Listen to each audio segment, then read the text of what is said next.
Now this is the other type of Australian stock saddle that's now awesomely popular in America. It has fleece on the underside, no stuffing. That's because what is very common in America today is horses like this. This is a full-on quarter horse. Very quick, fast-turning horse. But as you can see, unlike the other horse we just talked about, there's no dip here. It's a big, broad shoulder right there. Up here, that's where you want that saddle to sit, and you want it to be touching all the way along here. This guy's only 4 years old, so he's still a bit humpy back here, but he'll straighten out shortly. Now, this sits down on the horse because it's fleece. Now let's put that on.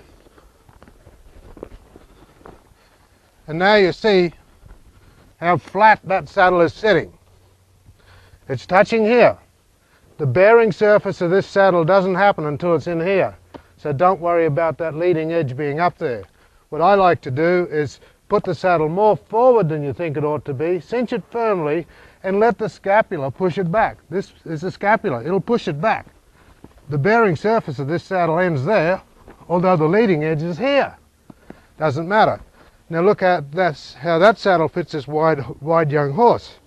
So up there it's touching, in the center it's touching, and it's touching at the back. You have equal bearing surface all the way along. This saddle will never soar this horse under any circumstances. This is a Southern Cross Poley, and as you see, it rigs up with a Western system.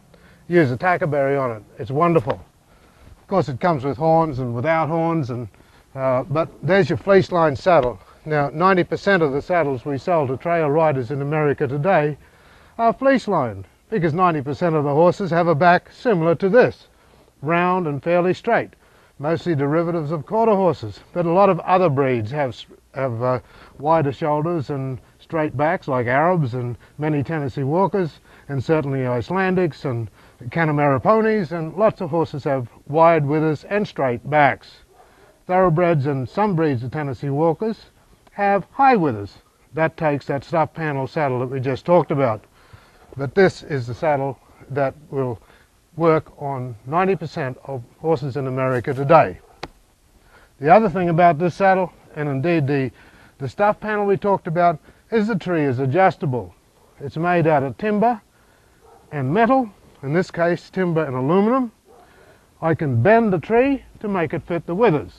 We've already talked about how to trace the withers. I get those wither tracings, I pull down the saddle, and I bend the tree to perfectly fit the horse. No mystery at all.